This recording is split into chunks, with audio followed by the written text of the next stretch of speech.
این هفته خبر تو خبر داره براتون از عظمای هراسونی که از ترس جر خوردن عباش اینطوری افسار کاندیداهای نمایش انتخاباتش رو کشید. این مباحثاتی که آقایان نامزدها در تلویزیون با هم میکنن یا اظهاراتی که میکنن یا در جمعشون یا تک تک، این اظهارات موجب نشه که یک نامزدی برای غلبه بر رقیب حرفی بزنه که دشمن شاد کنه ما رو، حرف دشمن پسند زده نشه. این یه نکته مهمی است. عظما در حالی داشت از این روزه ها میخوند که جک و جونورای نظامش اینطوری به جون هم افتاده بودن. طرفدار شهید رئیسی هستی، دروغ میگویید اگر میگویید طرفدار شهید امیرعبدالله. آقا دعوا نکنید، بذارید شخصیتشون نشون بدن. دوستان دعوا نکنید، بذارید شخصیتشون نشون بدن، بذارید نشون بدن مخالف رهبریت. بعضیاشون هم کلن زیرا به این نمایش انتخابات رو زدن و اینطوری دشمنای نظام رو شاد کردن. زندگی ما نابود شد، جامعه نابود شد، چندین نستبا شدن. آقا در این سیاست آقای پزشکیان بیاد، هر کی میخواد بیاد اون بالا و این آقایون اصلاح طلب. آقا اصلا من سوالم اینه چه فایده ای داره این کارهایی که شما دارین میکنین؟ شما چه رأی بدین چه رأی ندین هیچ اتفاقی در سیستم نخواهد افتاد. تنها کاری که میکنین فشار بر جامعه رو خالی میکنین. سیستم یه خوشخیالی و یه خوشبینی غلط دیگه در واقع درش دوباره تزریق میشه که ببینین اینا به هر حال دارن منو همراهی میکنن. به اصلاح طلبان میگه از این بعد دیگه بستونه دیگه. حالا شما باید سیاست‌های منو تایید کنین. مهم این نیست که اصلاح طلب رأی بیاره، مهم اینه که اصلاح طلب که رأی آورد یعنی تایید سیاست‌های موجود. کاندیداهای دوزاری نمایش انتخابات ولایت هم برای اینکه یه وقت دشمن شاد نشه به جای مناظره شروع کردن به جنگولک بازی و از این جور ادو اطوارا. آشه مانه وقتش پیشم مانه قبنش پیشم مانه آشه خودم نه آشه مامانش آشه بابایش آشه مانه وقتش پیشم مانه قبنش پیشم مانه. دراکولای عمامه‌دار نظام یعنی پور محمدی هم جواب جلیلی و دولت سایش رو اینطوری داد. شوکیست به همه موارد شد، هیچ که آماده نبودیم. فقط آقای جلیلی بوده که همیشه دولت سایه داشته، هیچ وقت هم آفتابی نمی‌شدیم. ما چون همیشه آفتابیش بودیم سوخته شدیم زیادی. بعد ما کشور آفتاب مهتابیم، کشور سایه ها نیستیم. عرض میشه که مشنگ اصلاحاتی نمایش انتخاباتم که این پزشکیان باشه تعارفات رو کنار گذاشت و گفت من اومدم تا تنور انتخابات عظما رو داغ کنم. اگر آمدم بیشتر برای این اومدم که در حقیقت هم حضور مردم رو در صحنه شور و شوقی بدیم، در مقابل چشم دشمنانی که ایستادن ما رو مینگرن و اگر مردم در صحنه نباشن میگن بیا این که اصلا اینا قبول، با اون وقت طمع میکنن در کشور ما، در خاک ما. در بعدم یک جست رابرت دنیرویی گرفت تا به سبک هالیوودی برای عظما بازارگرمی کنه.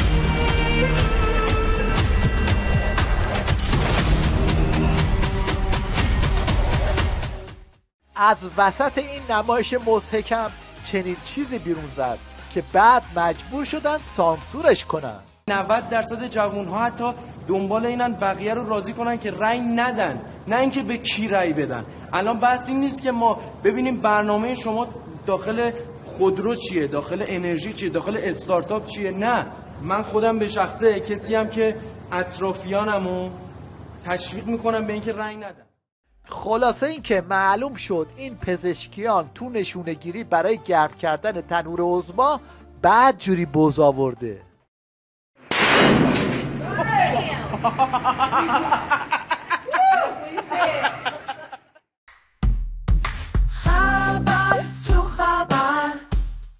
کاربرای فضای مجازی هم تو این روزا بیکار ننشستن و از لابلای حرفای کاندیداهای خامنه‌ای چند تا جمله درست حسابی در آوردن. مثلا نوشتن که این برنامه ریاست جمهوری پزشکیانه که ما روزگار مردم رو سیاه میکنیم، اونایی که پول به اصطلاح حقوق بگیرن و گردن کلفتار رو گردن کلفتر میکنیم، فقرا رو محرومتر میکنیم و بیچاره تر میکنیم. این هم خواست مردم ایران از زبون دراکولای عمامه‌دار نظام. ایران از شر آخوندا رو نجات بدیم. ایران جایگاه فوق‌العاده‌ای برای ایجاد دموکراسی در منطقه داره، به دلیل پیشینه تمدنیش، به دلیل 85 میلیون جمعیت جوان تحصیل. خندیدن به ریش کاندیداهای نمایش خامنه‌ای هم یکی دیگه از وجوه نمایش انتخاباته. یکی دیجیتال مارکت اکت، یکی دیجیتال سرویس اکت. The secretary دکتر الگا امن علیکم داداشه دستبکریات سکت دکتر سطینی کاتگوراسینا تتکو گفته باشم. آره ببین سکرتار این دستیات کاتگوراسینا سطینی.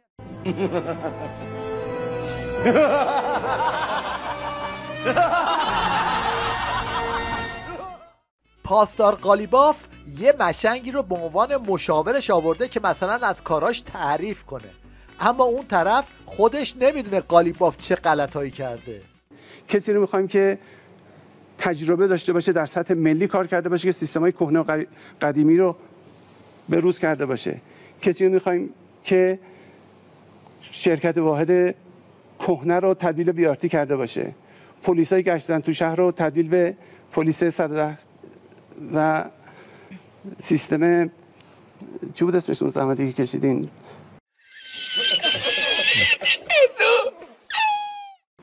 چی بود اسمش اون زحمتی که کشیدین؟ پلیس به اضافه 10 در خدمات. نه تلفن میزنن میره پلیس میره سرش. همون 110 دیگه. 110.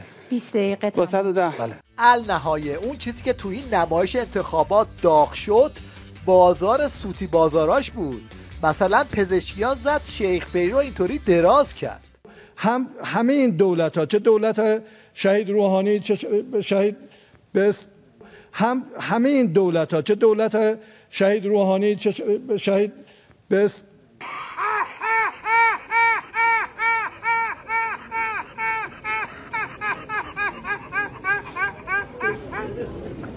اینقدر به شیخ فری لگد زدن که صداش در اومد.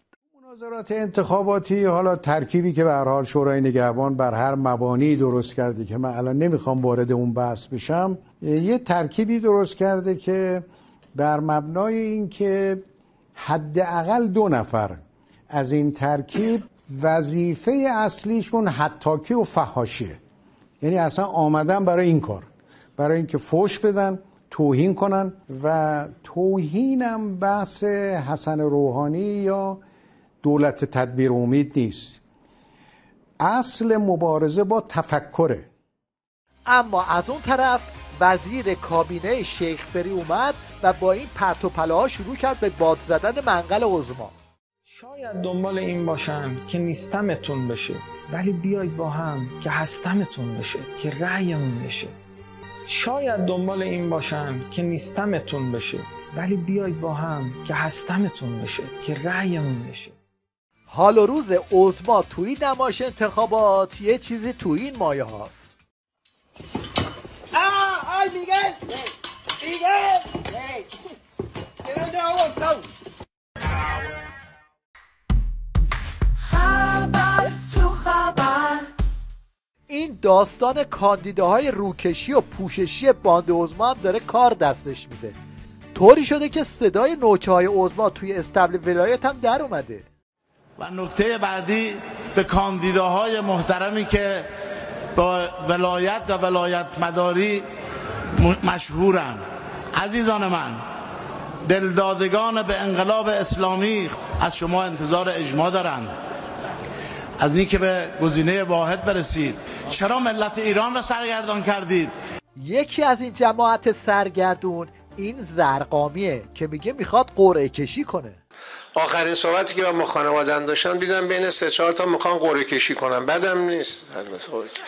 کاربرای فضای مجازی هم جواب مسخره بازار خامنه‌ای رو اینطوری دادن. شما شعارهای انتخاباتی رو میبینید، همشون معتقدن وضع مملکت خوب نیست، همشون میگن وضع معیشت و اقتصاد و تورم و نگران این موضوعات. اینا همونایی که تو یه ماه پیش میگفتن ما نوک قله ایم و خستگی ممنوع، از اون جور حرفا. خب چه اتفاقی افتاد یه دفعه از نوک قله اومدیم لب پرتگاه؟ اصلا حضرت عباستون رو باور کنیم یا دوم خروستون؟ بالاخره نوک قله این یا لب پرتگاه، صدای این حیوانای بیچاره هم در اومد از دست شما. کاندیداهای نمایش انتخابات خامنه‌ای توی شبکه‌های اجتماعی فیلتر شده هم به جون همدیگه افتادن. این هم یک واکنش نسبت به این مسخره بازار. ببینم مگه این اینستاگرام و واتساپ و تلگرام و یوتیوب و کوفت و زهرما رو فیلتر نکردن؟ چرا؟ خب پس چرا این کاندیدای ریاست جمهوری فرد اونجا و مدام به مردم پیغام پسخون میدن؟ نمیدونم. و من گاوم نمیدونم، تو هم گاوه؟ خب منم گاوم. یعنی ما رو خیلی وقت گاو فرض کردن. امیدوارم که آقایون بفهمن که ما گاو نیستیم و ما رو از این شرایط در بیارن. زیای خیال باطل. اینجاست که باید گفت به خال زد.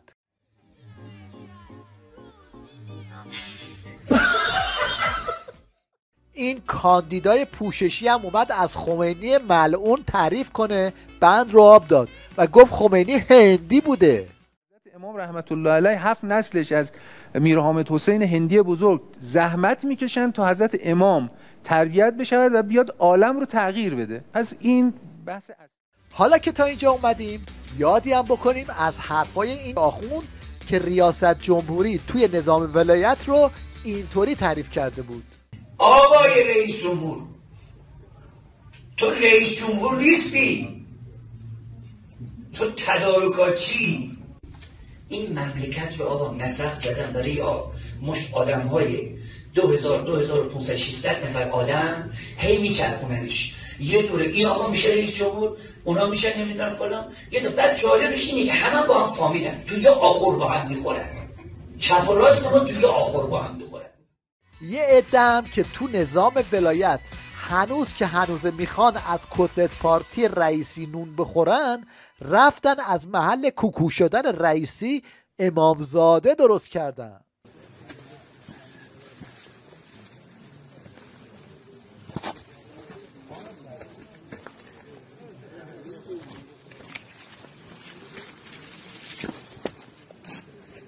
مشنگستان هفته رو با آه و ناله های این جوجه طلبه کتک خورده به پایان میبریم.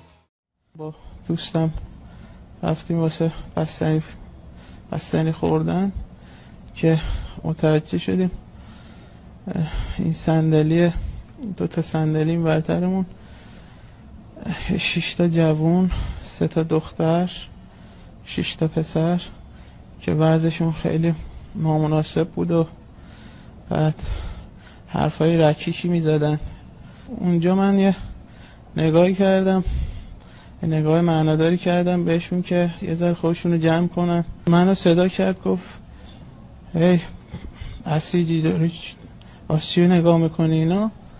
من بهش گفتم که دوست عزیز اینجا زن و بچه نشسته، یه مکان عمومیه، این کارا در شأن شما نیست. از این صحبت رو گفتم، نفر اول همون لحظه که صحبتم جملم تمام نشده بود بلند شد صندلی رو خورد کرد.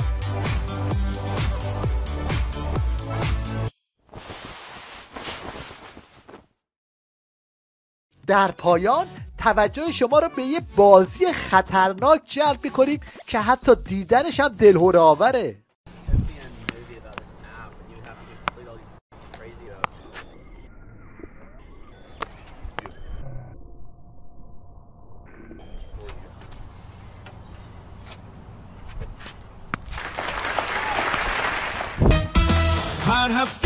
سفر تو کوچه های خبر داره میره توی گور، این عظمای در به در غمها رو از دل ببر. با خبر تو خبر، خبر تو خبر، خبر تو خبر.